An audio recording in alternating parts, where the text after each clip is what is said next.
বন্ধুরা নমস্কার, যতন খুলুঙ্খা। রাজ্যে ভিলেজ কমিটির নির্বাচনের আগে তিপ্রাসা অ্যাকর্ড কি রূপায়িত হবে, বা তিপ্রাসা অ্যাকর্ড রূপায়ণের জন্য কোনো কমিটমেন্ট লিখিতভাবে কি বিজেপি করবে, বা বিজেপি শাসিত কেন্দ্র সরকার অথবা রাজ্য সরকার কি করবে? তিপ্রাসা অ্যাকর্ড যে রূপায়ণ করবে, ইমপ্লিমেন্ট করবে, সেটা লিখিতভাবে জানাক, অথবা তিপ্রাসা অ্যাকর্ড রূপায়ণ করুক, সেই রকমটা কি করবে? যদি করার হতো তাহলে কি এতদিন সময় লাগতো?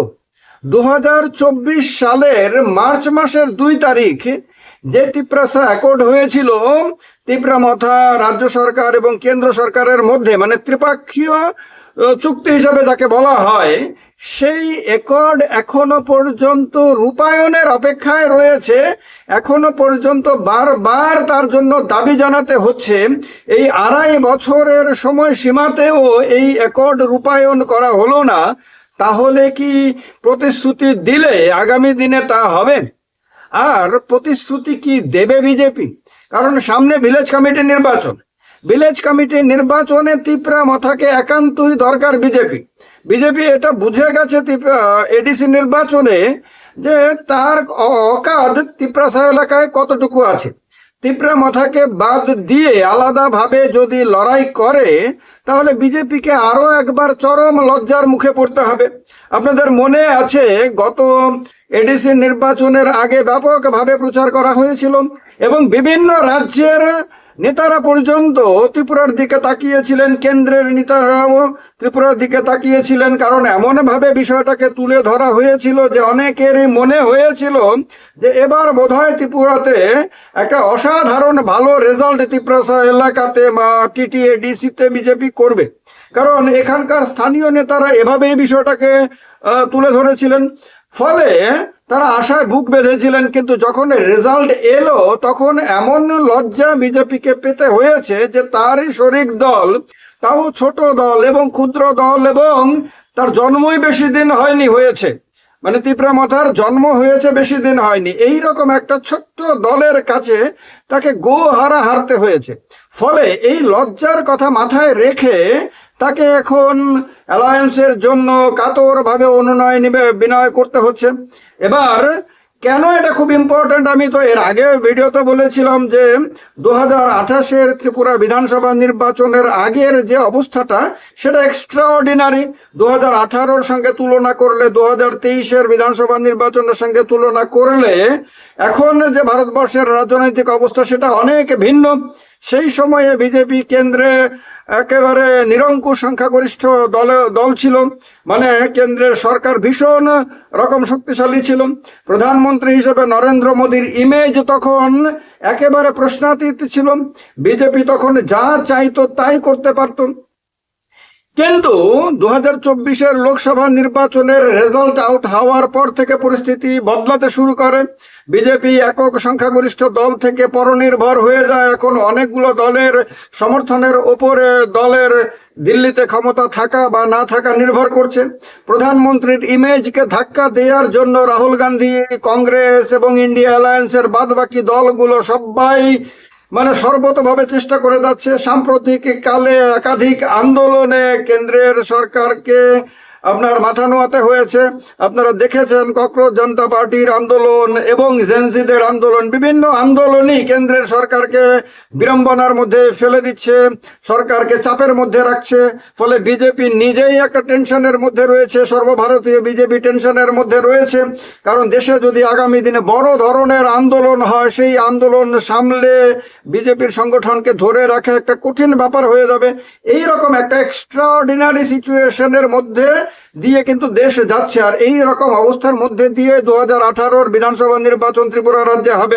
তো তার কারণে বিজেপির জন্য এটা খুবই ইম্পর্টেন্ট যে ভিলেজ কমিটি নির্বাচনে অ্যালায়েন্স করার মধ্য দিয়ে বিজেপি একটা ভালো রেজাল্টে যাতে মানুষকে দেখাতে পারে, সারা দেশের মানুষকেই যাতে দেখাতে পারে। কারণ এখন তো সময়কালটা খারাপ। এখন যদি বিজেপি ত্রিপুরাতে এডিসি এলাকাতে ভালো রেজাল্ট করতে পারে, ধরুন আমি একটা তর্কের খাতিরে একটা ছবি আপনাদের সামনে রাখছি। তার আগে বলে দিই, খুব শীঘ্রই আমার এই চ্যানেলে পডকাস্ট শুরু হবে। সেই পডকাস্টের ব্যাপারে আপনারা আপনাদের সাজেশন দেবেন কমেন্ট বক্সে কমেন্ট করে।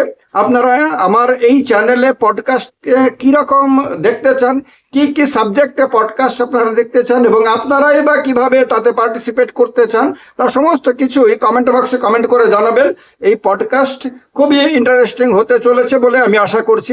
তাছাড়া এই চ্যানেলে আমি প্রসেনজিৎ বলছি নামে একটি নতুন সেগমেন্ট শো শুরু হবে। সেই শোতে ত্রিপুরা রাজ্যের রাজনীতি একেবারে 1949 থেকে এখনো পর্যন্ত ধারাবাহিকভাবে আমি তুলে ধরবো আপনাদের সামনে। ফলে এই শোটাও ভেরি ইন্টারেস্টিং হতে চলেছে। এই কারণে আপনারা আপনাদের মতামত কমেন্ট বক্সে কমেন্ট করে জানাবেন। এবার কথা হলো, আমি তর্কের খাতিরে একটা ছবি আপনাদের সামনে তুলে ধরছি। ধরে নিন যে ভিলেজ কমিটি নির্বাচনের আগে বিজেপি তিপ্রামথার দাবি মেনে নিল যে ভাই আমরা তিপ্রাসা অ্যাকর্ড মেনে নেব এবং অ্যাকর্ড আমরা নির্দিষ্ট সময়ের মধ্যে পূরণ করে দেব। তার জন্য আমরা লিখিতভাবে কথা দিচ্ছি, বিজেপি দিক অথবা কেন্দ্র সরকারি দিক অথবা রাজ্য সরকারি দিক, এরকম একটা হয়ে গেল। এবং তিপ্রামথাও খুশি হয়ে গেল। তিপ্রামথার নেতারাও সারা রাজ্যের মানুষকে দেখিয়ে দিল যে দেখো আমাদের চাপের কাছে তারা নতি স্বীকার করেছে, তারা লিখিতভাবে প্রতিশ্রুতি দিয়েছে যে তাদের সেই চুক্তির প্রতিশ্রুতিগুলি তারা রূপায়ণ করবে, অর্থাৎ প্রতিশ্রুতি রূপায়ণের প্রতিশ্রুতি আমরা পেয়ে গেছি, এইরকমটা তারা বলল। এরপরে ধরুন সিট শেয়ারিং হলো। এবার 587টি ভিলেজ কমিটি আছে আমাদের রাজ্যে।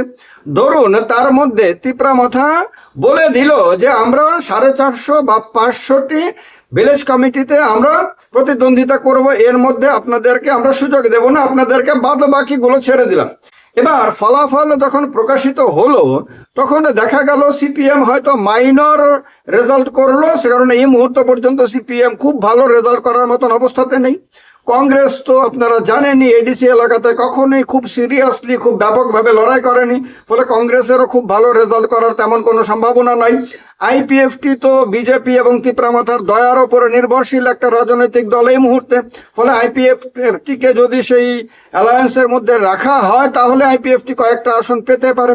কিন্তু বিজেপি ধরুন এই 87টি আসন বা 100টি আসনে যদি তিপ্রামথার সহযোগিতায় জিততে পারে তাহলে এইটাকেই সারা ভারতবর্ষে বিজেপি ব্যাপকভাবে প্রচার করে দেখাতে পারবে যে দেখো এই জেনজিদের আন্দোলন সত্ত্বেও, ককরোচ জনতা পার্টির উত্থান সত্ত্বেও এবং বিরোধীদের নানান ধরনের মুভমেন্ট, নানান ধরনের অভিযোগের সত্ত্বেও এবং রাহুল গান্ধীর যে তথাকথিত জনপ্রিয়তা তাদের ভাষায় আর কি, সেগুলো সত্ত্বেও দেখো ত্রিপুরাতে এডিসি ইলেকশনে আমরা তিপ্রামথার সঙ্গে অ্যালায়েন্স করে জিতে আমরা এই রকম রেজাল্ট করেছি। কংগ্রেস সেখানে কিচ্ছু করতে পারেনি, সিপিএম সেখানে কিচ্ছু করতে পারেনি, বিরোধীরা সেখানে কিচ্ছু করতে পারেনি। তার মানে প্রমাণিত হয় যে ত্রিপুরা রাজ্যে বিরোধীরা আপনার ভালো কিছু করার মতন অবস্থানে নেই এবং জনগণ তাদেরকে প্রত্যাখ্যান করেছে।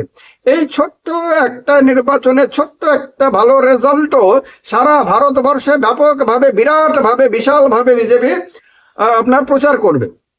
এইটুকুর জন্যই মূলত বিজেপি এখন নিজের থেকেই আগ্রহ দেখাচ্ছে যে তিপ্রামথার সঙ্গে তারা অ্যালায়েন্স করতে চায় এবং সেই অ্যালায়েন্সের মধ্য দিয়ে সিট শেয়ারিং করে তারা ভিলেজ কমিটি নির্বাচনে লড়াই করতে চায়।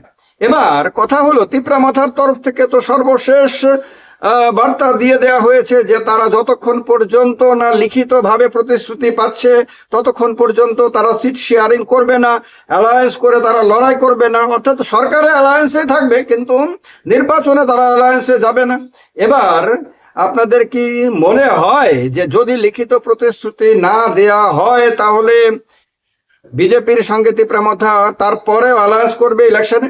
আর একটা কথা হলো যে যদি বিজেপি অ্যালায়েন্স লিখিত প্রতিশ্রুতি দেয় সরকার বা বিজেপি, তাহলে যদি সিট শেয়ারিং হয় তাহলে তিপ্রামথার গ্রাসরুট লেভেলের কর্মীদের সহযোগিতা পেয়ে বিজেপি কি ভালো রেজাল্ট করে দেখাতে পারবে? আপনাদের যাই মতামত তাই কমেন্ট বক্সে জানান কমেন্ট করে।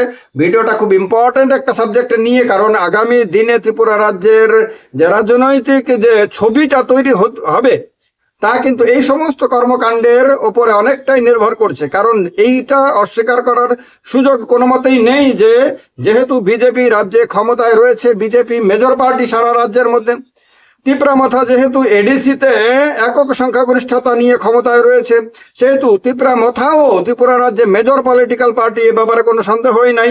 বিরোধী দলগুলো যতই পুরনো হোক না কেন বা সারা ভারতবর্ষে তাদের যতই আসন থাকুক না কেন, আমাদের রাজ্যের রাজনীতিতে বিরোধী দলগুলো এখনো পর্যন্ত তারা তাদের হারানো পজিশন ফিরে পেতে পারেনি। তো এই রকম একটা অবস্থাতে তিপ্রামাথা এবং বিজেপির সম্পর্ক এবং সেই সম্পর্কটা কতটুকু এগিয়ে যেতে পারবে তার উপরে ডেফিনেটলি আগামী দিনের রাজ্য রাজনীতি নির্ভর করবে। তো তার কারণে এই ইম্পর্টেন্ট বিষয় আপনাদের মতামত অতি অবশ্যই জানাবেন। শেষ করার আগে আবারও বলে দিচ্ছি যে এই চ্যানেলে পডকাস্ট শুরু করা হবে। সেই পডকাস্টে কি কি বিষয় নিয়ে আলোচনা আপনারা দেখতে বা শুনতে চান তা আপনারা অতি অবশ্যই কমেন্ট করে জানাবেন। আর তাছাড়া আপনারা নিজেরাও এই পডকাস্টে কিভাবে অংশগ্রহণ করতে চান সেটাও জানাবেন কমেন্ট করে, কমেন্ট বক্সে।